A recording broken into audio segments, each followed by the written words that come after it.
moving your waistline, baby. May God bless you. Give this to your mama for me. Tell her I said thank you. And I hope your daddy knows he raised an angel. Cause every time you smile for me, you make the pain go away. Bannagerekera omusajja wane ayina eddoboozi naye oba mugamba mutya abantu bange abakunya ku ABS TV obulamu bwammwe obugamba ki ne leero ssaawa zennyini mukimanyi bulungi tuba tutuuse ne programu yo olugendo lw'omukwano. Leero nno omukwano tutandise mu ngeri ya njawulo nnyo nga bwe bugirabye, tutandise mu ngeri ya music nga tukifiiringa anti ne gwe tulina endooza naye mumulaba. Kansooke mbajjukizeeko nti mikwano g'ennaku z'omwezi 31 Desemba wano ku ABS TV ekawala ku church ya Pastor Yiga. Ndowooza bannaye mukimanyi bulungi ky'olina okukola kwata bukwasi ssimu yo kuba ekifaananyi program gy'olaba ku TV yonna osobola okukuba eno program yonna gy'olaba gikube ekifaananyi okitegedde ogiwereze ku namba esembyayo 66 emirundi gy'okomu okusindika ebifaananyi gy'okomu okusindika gy'emikisa gyo gyeyongera egy'okubeera ng'owangula ebirabo bingi okuwangula emmotoka Prado biyinza bwekikulaba ekifaananyi ng'okuga Prado bw'ogiwangudde buwaguzi ojja kuba ng'ogiwangula ku lunaku olwo n'ebirabo ebirala bingi nnyo bingi ddala. Programu eno mukwano eragibwa olunaku luba lwa Sunday ssaawa ziba 7 ez'emisana ate ku yagimiisinze oba ng'oyagala okulaba ku nkadde genda ku YouTube oba ku Facebook page yaffe ebeerayo nnyo nnyini ddala. Bulambalamba katugende mu maaso n'omugenyi waffe waleero twagala kumanya obulamu we abutambuza atya, biki byalya, yasomera wa, yaani kapya kikaalina, kiki ekiriwo mu bulamu bwe essaawa zino, mufumbo oba si mufumbo, alina abaana oba talina, lugambo ki lwali omuwuliddeko, byonna agenda kuba nga abitubuulira olunaku lwayo lwennyini. Butereevu katugende omugenyi waffe waleero tumanye ebibye biri bitya. Mwana gunyuma guba gutandika sawe kukula tumanye okuba Kale nange nsanyusa okuba nammwe. Kale amanya Amanya nze Pallaso oli basinga okumanya, amanya gange amatuufu nze Pius Mayanja naye kati nga nerya Pallaso lyange. Pius Mayanja Pallaso lyava kuki? Pallaso linnya lyange lyava ku mikwano gyange gyali giva mu Hispanic countries oba ensi ezoogera Oluspaana. Nazigambanga ebirooto byange nti ngenda kubeera superstar nga bakitegeeza okusaaga. Pallaso is like a joke. Okusaaga ekintu ekyokusaaga nga bwe bakiraba kati nga bampita ekyokusaaga. Nensalawo nkyetume mu kuva mu linnya lya Lizard nenetuma Pallaso era nga kikitegeeza n'okulaga abantu nti kisoboka. Kisoboka. Pallaso webale kuba muziki. Amina. Abantu obakubi omuziki e Kampala wano. Amina. Abatannakkiriza simanyi kye muliko naye kasita bakitegeera mukitegeera. Amina. Okay, katugende Pallaso ozaalibwawa? Pallaso mwaka ki? Maama ne taata? Bajjajja bange originally b'Emityana Singo naye nze nazaalibwa mu kibuga Kampala e Kawempe late 1980s. Late 1980s. Toli specific ba kitogera kituufu. Sinyumirwa nnyo ngezaako nnyo okutunda music okusinga ku ebyate. Okay. Yeah. Okay, mama ne taata. Mama ne taata, Prosi Mayanja ye mama, Gerald Mayanja ye taata. Okay. Mwazaalibwa family, mwaliwo abantu bameka, babazaala baana bameka? Twazaalibwa abaana 7. Balenzi bameka bawala bameka? Balenzi 6 n'omuwala omu. N'omuwala omu bw'ati? Gwe twakula naye. Ndowooza mumutwala nga bebi wammwe. Kisinzira bwazze Mayanja tulina eddalu lyaffe naye olumu alina eddalu lye bajja n'eddalu tayinza butalikola kuba amanyi takwatwako era jamani darling tugezaako kyosobola si byangu naye tumwagala nnyo naye atwagala nnyo. tubuli mu bulamu bwange okula embeera ewaka yali etya during that time ng'okyali muto? Embeera twakula omanyi Uganda ng'ekyesetinga setinga kati nze ntandika okutegeera ebigenda maaso ndowooza mu 94 olw'emyaka gye nazaalibwamu okutegeera nga 94 kubanga ategeera nti ngatta ebintu banzijukira natandika okusoma mu baby class mu 93 kati mbeera babbi bangi ku kyalo nzijukira lwe bayingira nako nali muto ne bakuba ekigala ky'emmundu mukozi ne bamuteekako emmundu ne basa briefcase ya muzeeyi ne batusibira mu kinaabiro mbeera ku kyalo kugamba fujjo nga lingi nga bintu bwe bityo tukyalina aba local defense kyalo nga bwomanyi nga amayumba tegannaba mangi ensikosiko nyingi ng'abaana abato nga tukola zibutidda ne tudduka eyo ku ttale ne tuzannya tulinya emiti ne tunoga emiyembe mbeera eyo gyetwakuliramu. yakupambana nansi si kupambana naye twalivinga obulamu obunyuma ennaku zino abaana b'ebibuga babeera mu bikomera byonna byalimu n'ebyababbi na biki naye era muna embeera yatunyumira soolaga nti embeera yalimbi embeera yali nnungi twasanyukirayo. tubulireko okubulamu otandise okusoma otandikiddewo?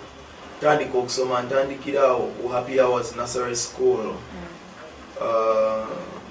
baby class n'omusomesa gwe bayitanga nti Betty. Omusomesa oyo yanjagala nnyo, ye muntu gwe nzijukira mu bulamu bwange actually yasooka n'okuzuula ekitone kyange eky'okuyimba nampa oluyimba ku speech de baali baluyita kasuku. Ndi muto oluyimba olwo nalwagala nnyo ndujjukira namu ebintu ebimu. Wonder where you have been, my beautiful Kasuku, Kasuku, Kasuku, Kasuku, where are you? Nduyimbira abazadde bange ku speech day performance yange yasooka ku stage. Awali mu class ki? Mu baby class. Baby class. Yakuzuula ati wali olina gwokolaakola obulaga nti nali mugezi mu kibiina nakulembera okuva ndowooza baby class paka P6 nga nze mbeera mu kifo kya first oba kyoyita ekyoluberyeberye gamba nali mujjagujjagu nga ntakola kino ate kati nze baby class eyo najingira mu taamu esembayo naye nendabika nga abaana abalala be nali nsoma nabo nga mbasingako abansookako nga mbasinga okubeera ahead. Kati naalaba kati third term bwe yatuuka eya speech de naalaba nga nze mwana gwayagala okulembeza simanyi kyeyanzuulamu kuba nali mwana muto naye ye yakiraba kitalo nnyo nti yafa nti Betty naye nga yanjagala nnyo paka ne kati maama wange akyanzijukiza nti naye omusomesa oyo yakwagala nnyo kitalo naye nga byebyo. kati okusoma kukyali mu nursery ovudde awo awavaawo kwolesoma wavaawo mu class ki? Nava nursery school ningira Happy Hours primary school ne muganda wange Wizo Douglas Mayanja nga ndika ekibiina kimu waggulu nga yankwata ku ssomero n'antwala n'ansaza ekkubo abaana banjiikiriza yajja n'alwana kati engeri gye yali nti yali mu P1 primary nga ffe tuli mu nursery nga gaawukana bwe nayingira P1 nga yali mu P2 n'abeera nga yorede yalina essomero eryo yali alitegeera olwedde nga alimazeemu omwaka n'abanga break yandaga namungodi tumugule eno bicepere tubigule eno bwe bityo nansaza ekkubo era muganda wange oyo yankwata nnyo ku mukono mukula kwange bwe ntyo gye nasomera ne malira ne P7 infact bwe nali nsoma ate naye naavaayo ate ne omugenzi AK47 Emmanuel Mayanja ne nayingira P1 nange ne mukolera omulimu ogwo oli gw'okumukuuma bwetyo ne twekuza mpola mpola. Tubulire ng'okyali mu primary section ekintu kikyojjukira kyewali so good at kyewasinga okolanga? Ekintu kye nali nsinga okola omanye essomero lyaffe twayinanga parade ng'abaana basimba layini ne baba bangi nnyo nnyo nnyo nnyo nnyo. Essomero lyalina abaana bangi batica ne boogere bamalanga okwogera somero mune Katonda leka yamanya tujja kola music nga tulina omuziki nga bagusumulula mu primary kati nga walingawo parade abaana ba platform batica ko bayimiriranga ne boogera batica ne bavaayo ne balekera abaana kati nga buli omu okuukayo n'oyimirira mu maaso ga parade no sample nga kyoyagala oba oyimbye kati nali nga nzina break dance ku parade era nazina ne ntutumuka nnyo abaana ne bampa obwa entertainment prefect kyekimu ku byenzijukira. Ekintu ekirala twalabanga nnyo firimu za Jackie Chan akusomera omugere gwafuuka omugere ng'era nze nkyanga omugere ku ssomero awo ng'ankirako Bruce Lee nga kikyosinga okukubira nga kumanyira byalinga byakulwana ate nako gwalinga muzannyo ng'omwana ajja enkya ne bagamba oyo akusobola nogayita nsobola nga tewali nansonga era aba nsobola ku kiraasi olugga bweziti wali kasaawe nakusanga mu kasaawe n'ojjayo bwakuba ng'oddayo nga wetegereza firimu ng'oga Bruce Lee ako yakavaamu ate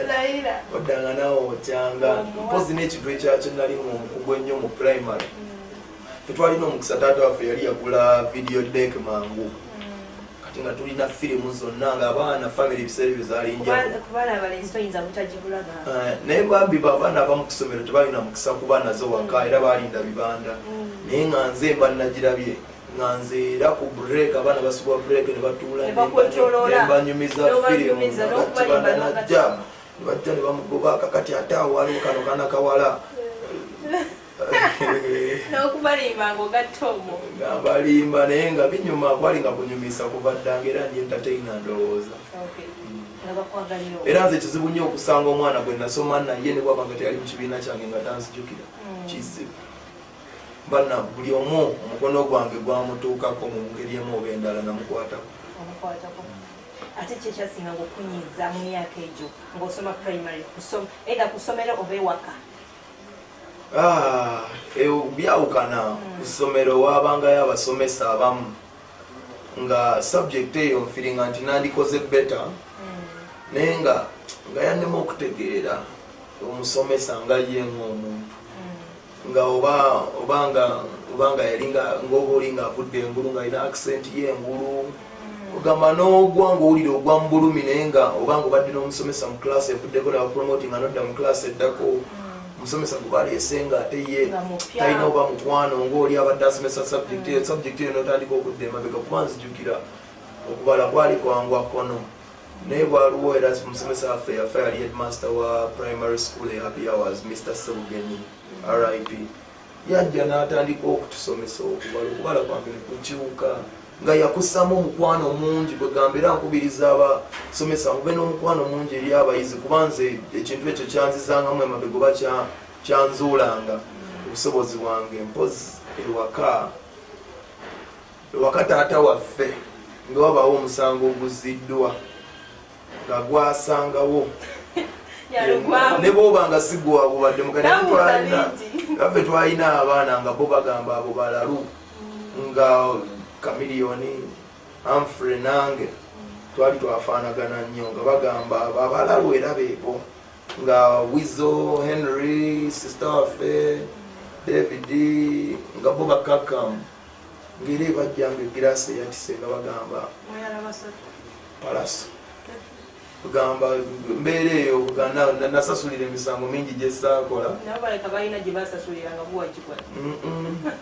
bo baali baana balungi fe twali ab'eddalu fe twalikodinganga ku buteepu bwa muzeeyi fe twabukanga ekikomera yamaani era muzeeyi wange mukubira saliyoti kuba okuza Pallaso ne Wizo ne Kamiliyoni bonna mu kizimbe kimu olaba Uganda teremedde otunyweza era ye yatunywerezako mu nnyumba emu nakisobola yamaani kintu kyemwasinga okukola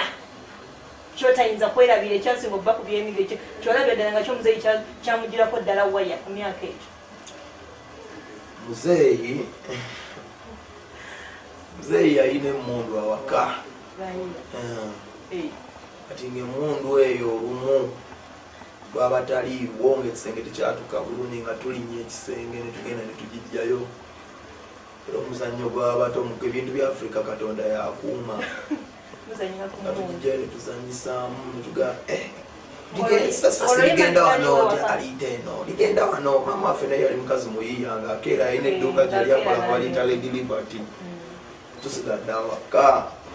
olumu Kamiliyoni yagijjeyo tumulabiddeko azannya amata twanyiize agijjeyo Abagambye muzisente zange nakibasongamu ati byebyo naye sijjukira waawo bulungi naye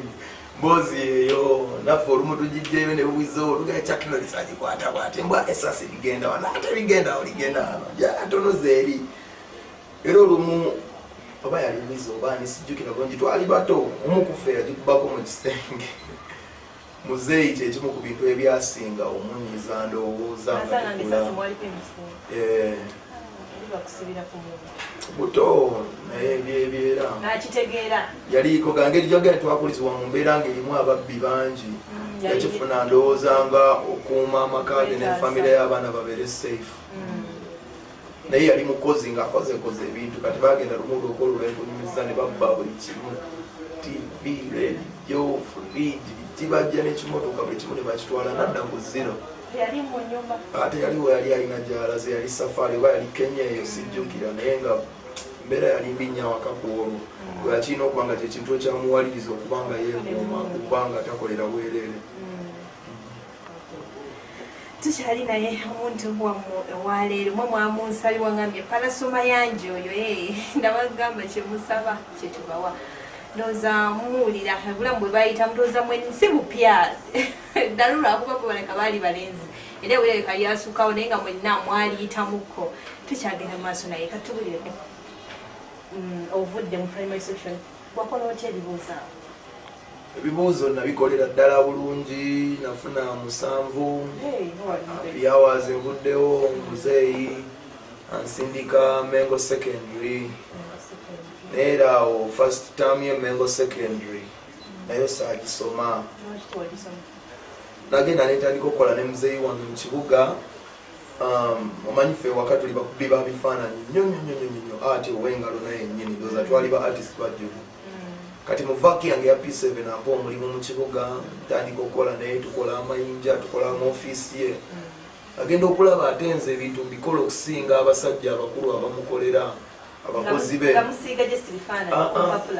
nga byalingamu nga jangalo ng'owandiika nga bonolaba ku door labels door tags labelinga bigambo nyukuta mayinja guga tombstones foundation stones by the way taata wange ne ebangabo kabaka gyagaba ku mbuuka buli mwaka oba kiba kikopo engabo taata wange yagikoze bukyanga bagitandika n'ekisumuluzo taata wange yagikola mwami mayanja watabulwa kuba tali mu kamera yakoze ekisumuluzo kya kabaka ekyo emyaka gyonna yabikola yennyini ekyo ekisumuluzo kya kabaka kati bintu ebimu twabikola nga nzijukira waliwo eddwaliro lyali Kiryandongo nzeyi mayanja nga nze kafulu gwalina mu ofiisi awo olwo nenina emyaka ndowooza nga 12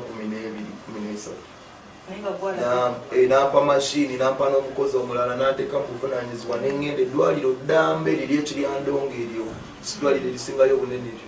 nze nawandiika ku bintu by'eddwaliro lyonna eryo ebikozesebwa nga ndi mwana muto nentuulayo ennaku nga 4 kiro misana nga seebaka nali musajja mukozi nenkola ate ndowooza nga mwanguyira kuba nze saabanjanga musaala nagusanga mumabeere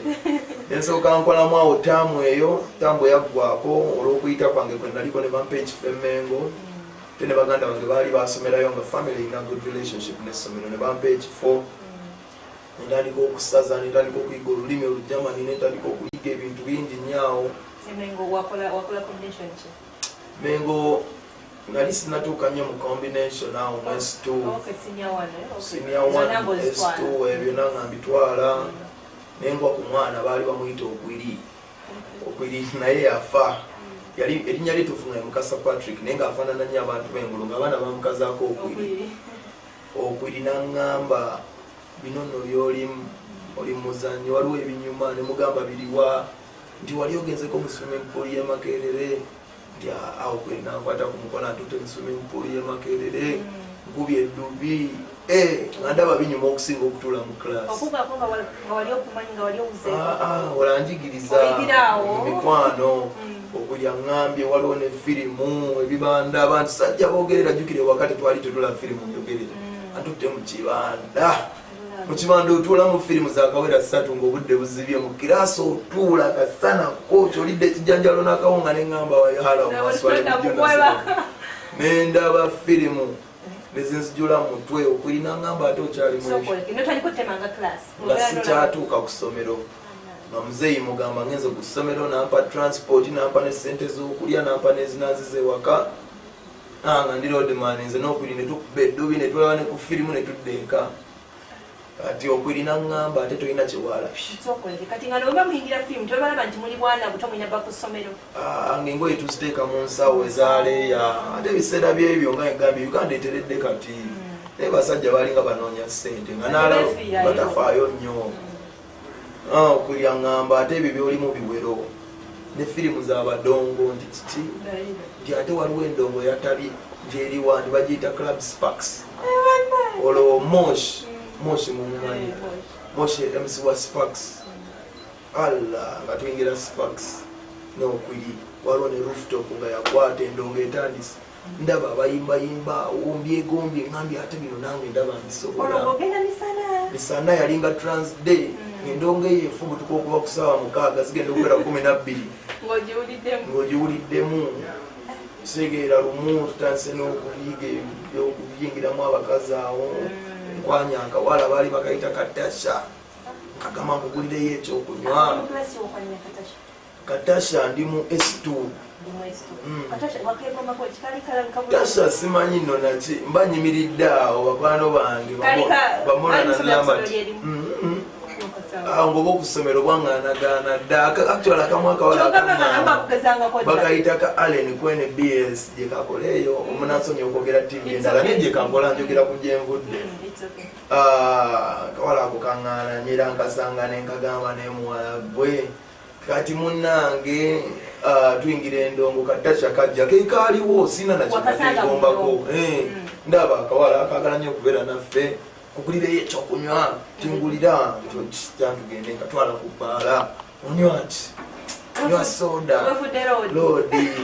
tinywa crest nengamba olubala leta crest nagikuba ku meza nagisumulula nenkwata mu nsawo soda wa nusu 5 ebiseera ebyo zijayo ekinusu ky'ebitaano nenkikuba ku meza nenkimuweereza nangamba sigenda kubeera 10 nga soda womubbaala yawukanamu kuwebweru webweru wa 5 wamula 10 ensooka nsikawo ekinusu kyange ensooka ngamba tasha ogironywa kanzije obutuufu awo nako mukulaba tasha siddanga mumulaba simanyi bwe yavaawaawo sadda nga kyenina ate nga nange kibadde kya transport naye nga abadde newadde ntambuza bigere tasha ani ku kasoda yaddamu kundaba tasha saddamu kumanya byaddirira awaali wetaagawo amagezi nga bagenda okusindika mufumbiro z'amagiraasi nga ate kati tasha okundaba nga njoza amagiraasi afazali nimunyonyolola nafunamu obuzibu nafuluma wano bannange omwana wuno Pallaso mayanja nenga tukyagenda mu maaso n'emboozi endowooza ogiwulira abasajja balwanya entalo balina nabo gye bavudde mubala bano bakuba muzikika tugulemu katono tukyali naye tukomawo tovaawo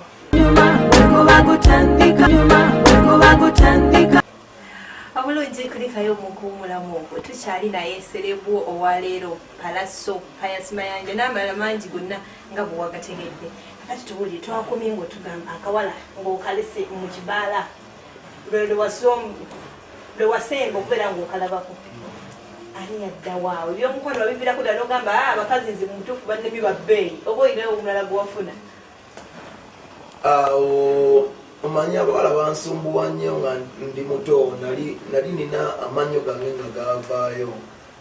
nga bagasiba braces kati nalinanga braces zigatereze mbayo awo mengo engeri gye nali mbitaddemu omuzannyo bantema z'omu ku bayizi abaali basinga muzeyi teyakisanyukira nnyo naŋŋamba nzire mu class era bakimugamba nebamugamba ate banenya muzeyi ne bamugamba omwana tatuuka omwana biki tomubaddeeko muzeyi aŋŋamba nzire mu class mugamba mengo nga waali olwali S2 nga biganye ng'ogigudde S1 nga ngigudde ne mugamba muzeeyi okuddamu class eyo afazaali kankyuse essomero non S2 gye bantemeramu kankyuse essomero nsomero awala ne mugamba mbadde mudde ng'ensobi zange nzitegedde nemugaa nteeka mu kisulo nja kusoma anange ensobi zange nzirabye ne banoonyeza essomero ne bantwala ekasawo kasawo ss nenyingira kasawo nentandika okusomera ekasawo taamu esooka nensaza nnyo nemba wakabi ts2 nenjiyita nga ndi wakabi nyingira s3 waliwo omwana mukwano gwange bamuyita tusime osbat ngaatandika okuŋŋamba naye okimanyi guno bwetutoloka wano wabweru waliwo akatawuni bakayita kabimbiri waliwo firimu wali waragi wali buli kimu n'obwana bwadde obw'essomero buva ku ssomero gye bubeera kati fe olumala wano prepu tebatulabako ojjukira abazadde batuwa zitooki zokozesa amasanyazi gagenze tooki twazizuulira mulimu mulala jjukira kasawo kyali nga kibira omulisa ebibira tutoloka ku ssomero tuyingira ebibira tuggukanga ekabimbiri olwonjiga omwenge tandika okutamiranga nosibati tandika okutamiranga nosibati tulaba firimu bwe tudda essomero lyalinga ddene nga doomo gye zikoma eno tewalinga fensi ng'otambula butambuzi ffe tukyetwala ate essomero eryo teryalinanga waddeni nga ffe twefuga ne baprefect kati ate baprefect muganda wa kamiliyoni oba munene omwalo ntandika okutoloka nina akawalera ke nali negomanga ku ssomero baali bakayita ka halima halima naye halima nga mugezi mu class nga tampa budde talina budde bwabatasoma nnyo naye nga ndi wakabiri n'ebintu byenalinga omanyi kati secondary olunyingidde s3 nonze subject nalonda zensinga okukola nga zonde bwemba sizisomye nga nja ziyita nga nkuba ekifaananyi nga history nga mukolera ddala oluzungu nga ndusaza okubala nengattagatta biology nga musaza nali mwana mugezi esomaawo naye nga aliwo omusomesa bamuyita Master Muyanga nga akuba emiggo okusomera awo ng'alina n'akawunti y'emiggo ng'akugamba gwe nkubanja emiggo anaaba akatwalako 15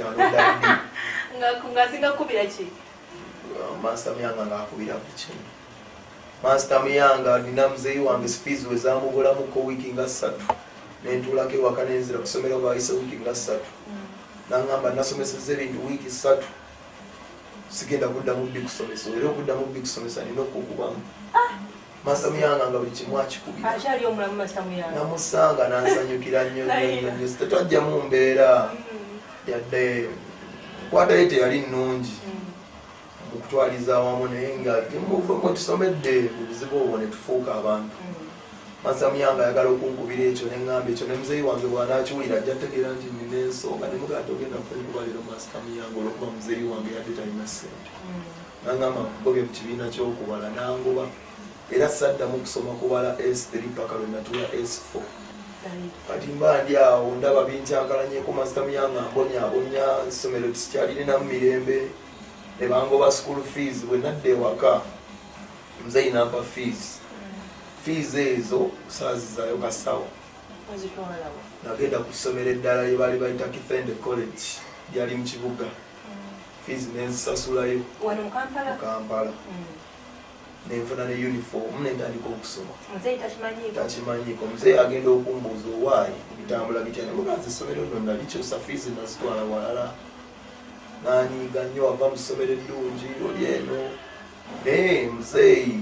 kati awo nga nvaako Kithende nzikirira bukkirizi mu kibuga nemusaba ssente nenkomawo nga musaba nnyo ssente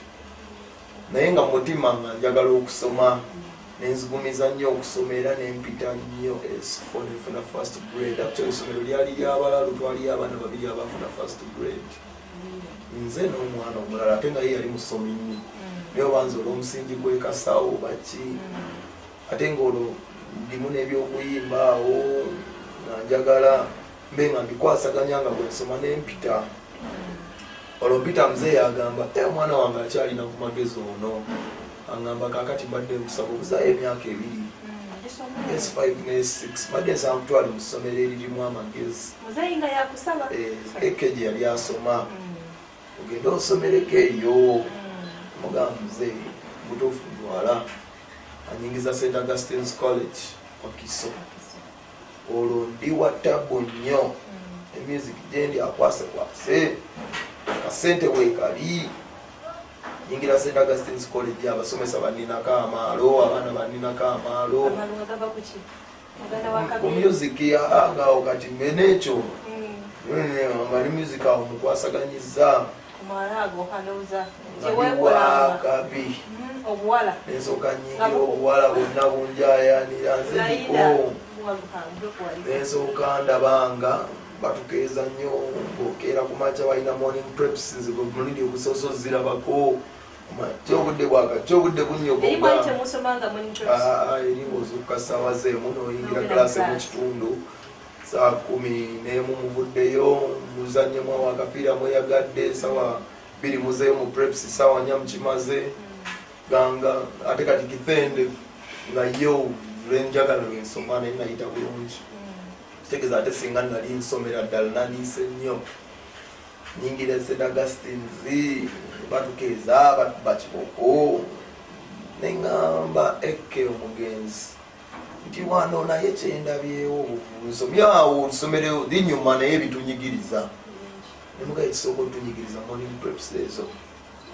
baprefect batuzuukusa akeere tica nakuba emiggo wali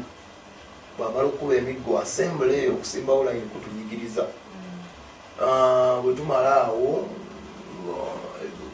sho zino ziyingira zitunyigiriza ebibuuzo ebiba biwedde essomero liri amalanga ebibuuzo wiiki nga 3 nga zezibulayo mu bumule ne basooka babasigaza kusomero wiiki 3 saamanya kigendererwa mukeera kusaba musiiba omuli ayiddo bwe bamakinga ebibuuzo babeereza essomero omusaawa neŋŋamba eke tulina okufuga ba prefect nemusomero omuzanyo nemugamba siikibe abaana abalwadde gye babeera agikulira ye sanitary prefect yatugoba mu siikibe teri musomesa ajja mu siikibe goba baana tulina okuwamba siikibe eyo kati ogenda kwesimba kuba sanitary endongo ey'obwereere abatusumbuwa ba prefect entertainment nze genda kuwamba obwa entertainment nti nemusomero omuzanyo netubuwamba abaana ne batulonda mwana omungi netubeera nga ffe tulina okuzuukuka ku makya tuzuukusa abaana bagende mu morning preps kati nga ffe tubazuukusa ne tubagoba ne badduka bonna bwe bakuba emigo ne babakuba tica n'agenda ng'alese ba prefect bagalewo dormitory bajje twaggalangawo obugazi ne tuyingira obuliri assembly bwe yaggwanga ne tuyingira ekibiina ne tusoma bwe twamalanga awo obusomero byosomye noyingira sikibe n'ogiggala ne bwebaka basomesa bagenda akakodiyo kaffe ne bakagwamu awo twakola bingi abasomesa nabo baali kati ekyasinga okukagwisaamu bagenda nembuuka nti somero eryo nze nali nditwala somesa babuzaabuzibwa n'abaana obuvunanyizibwa babalekera nnyo ba prefect nensooka ngamba essomero twetaaga DVD player bampadde emitwalo 5 nyingidde mu kibuga nginoonyeza ngifunye ku 15 nenjibawa nina mwana mu 5 nengitegeka mu shock ssomero nendeeta Ready and Weasel ebiseera ebyo nga sinaba Ready and Weasel nga just buyimbi batandika beeyiya nendeeta omugenzi Mr. X nendeeta Chaga abaana ne basasula nengula zirisiiti ebweru nzisayininga okutali mukono gwange eyonfu nensooka mbasooloozaamu yali $1,000,000 engiteeka mu nsawo nensooka mpaakawo abaana abanyamba okuba omupepe omusomesa w'essomero akulira ebya entertainment nemuwayo $10,000 n'ayita mu kisenge n'asala pressure nenziteeka mu nsawo ngenda okulaba buli musomesa alinga eyakitegedde nti nafunye ku ssente nendwala nnyo nga ngenda kufiira ku ssomero awo ne bamba pass out enfuluma mzee awira omwana yalwadde yakomyewo ewaka nti ebibuuzo mwadde mu bimaze nti akasitama amaze ebibuuzo wiiki esatu ezo zawaka mzee agenda okudda nga nguze tv nguze entebe nguze omuziki rumu yange ngisibye ng'omuvubuka omukozi ng'obigulya mu rumu yo oba mu nyumba yo mu rumu yange na mzee yalina boys coat olwo nange kuzekuzemu akadde ka boys coat akalinga manju awo nga nkasibye buli kimu omuvubuka kyeyeetaaga neyagala awo abasomesa ne bakagwamu onajja tusobola ngenda okudda baali batema ne bangoba bugobi naye nga nali mpise abaatema abaana bangi naye mubayita nali namba 3 bayita nali nsomolo nennero muganda wange akola kati ku radio Simba niwanga mwonoonye ki bantemye awo bantema S5 ngenda mu S6 bantema noonya ebifo nga mbubanzireyo ke kasawo nga nali misinga nenzirayo ngenda otuuka nga byenali ndowooza byakyuka nga bali kale somero balisiba fensi bafuna waddeni ebintu abukatabukakawo sibitegeera ate akayimba kange akamu nga kakuddeyo bakayita kamudigidde njagala mukyakale mudigidde ulira bwe kyegunda kayimba kakudde mu Amerika baagala okundaba London baagala okundaba bankuba invitation ya Amerika baŋŋamba twagala oyimbe ku convention olwo etennakyanka nnyo nga bwekyase kati sirina passport mbumye ntolose ku ssomero nfunye passport ngambye abaana ngenda mu Amerika nze mbalabye naye mbyogera sirina na visa mbaayo kamiliyoni atuyambayambako awo okutambuza ebipapula atugamba naye nno buli omu agenda kwenonyeza tiketi ye ndi mukujjukujju waliwo omukyala okusheri kaffe nanyiniyo sheri mulajaniddeawo munaye mukwano bampadde visa sirina tiketi sheri ampadde akakadde sheri ampa akakadde ngenda mu angenoi nsanga kyali Lubega nalinga nyimbayimba mu angenoi agakaana katonga mmanyi nga muzeeyi munnange bampadde visa sirina tiketi kyali Lubega nga mpayo $20 mukyala Sudiru yali anjagala nnyo ngaakaana akatonga ngoberera nnyo omulajanira mami nga mpayo $5 nga nziwezange ngamba kamiliyoni nfunyewo $1,700,000 nga asanyuka nnyo ng'alaba ndi muyiiya nga nkubira muganda wange Henry ow'omwa Ireland nga mugamba bampadde visa sirina Henry nga mpeerezayo $3,000 ampeza $2,000,000 tiketi oba yali yammeka sijjukira nga nziwa kamiliyoni nga atugulira tiketi tulina okugenda naye tukeera ku makya tulinnya ennyonyi ng'ebyokusaaga nze ne wizo tuli mu Amerika tugudde mu Amerika tusanga Steve Jim ku airport kamiliyoni yali yatuwaawo amasimu bwe mutuuka mu Amerika gino mikwano gyange gye mulina okukubirako babanone kati nze tutuuka ku JFK ndowooza tulinga bonoobeera entebe ng'okubira muntu Kampala kujja kunonako kumbe simu gye yatuwadde ebanga bonoobeera entebe n'okubira omuntu e Kenya kujja kutubira omusajja baali bamuyita Nixon we Boston eyo waye Nixon ffe tuli bato ba kamiliyoni yatugaye tukubireko tunoneko nti muliwa nti tuli New York n'aseka n'agaha kamiliyoni alooza ennaku zino oli muvuzi wa taxi tukuba essimu endala ya musajja bamuyita Kabuye Boston Kabuye atugamba nze nsobola okujja naye ndi essaawa 6 okuva we muli ate ku mulimu nvaako mu ssaawa 8 okuva kati tegeza zissaawa 14 kati bw'ogattamu ebijja tebiraze zissaawa nga 2 olulimi lwogera tetulutegera oluzungu luserera tutiddako buyisi omusajja ajjaawo ti tumwefasa gamba ava Kenya ebimu tetubiwulira mukwasamu bye musobodde nga muna tuvudde Uganda atuwa essimu tugamukozesa essimu eyo nga bwenzija muntu wana akulekera n'essimu n'agenda tukutte essimu tanso okuba amazimu omusajja teyakomawo tubbye amasimu awo waliwo Steve Jane bamunoonya awo abasajja tubeeribyeko tubagenda ffe tetulina tetulaba abasajja batuma essimu tuli nayo omusajja batugenda ffe tetumanyi wabatwala ne katsoke tusuleyo Steve Jane namwe tugenda batwala mu kanisa mujja osula awo batutwala mu kanisa yali ssomero ng'abaana bawummudde so nga waliyo ebitanda ne dormitories batuwadde emmere awo babye microwave omulundi ogusoose sigirabanga otaddemu emmere bampadde wetwebaka netwebaka mulimu omuntu omulala yeebasaawo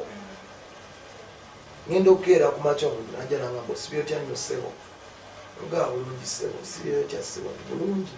ngenda okubikula bwe nti omuntu okulaba mbuuzizza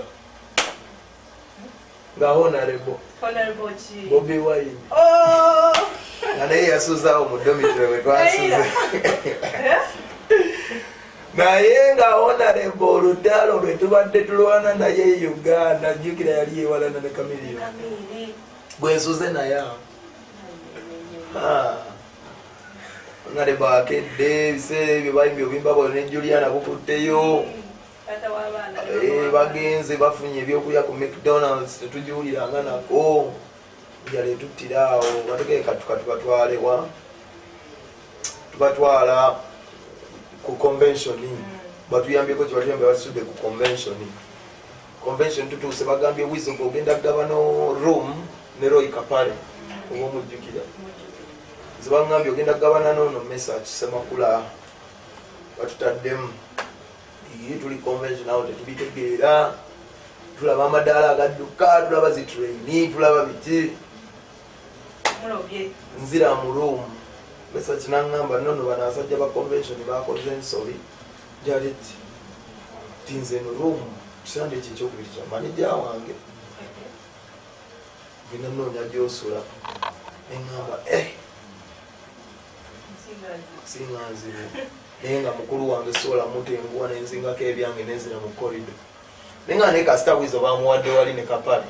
genda tusule ne wizo ngenda otuuka ewa wizo nkonko nataliyo taggulawo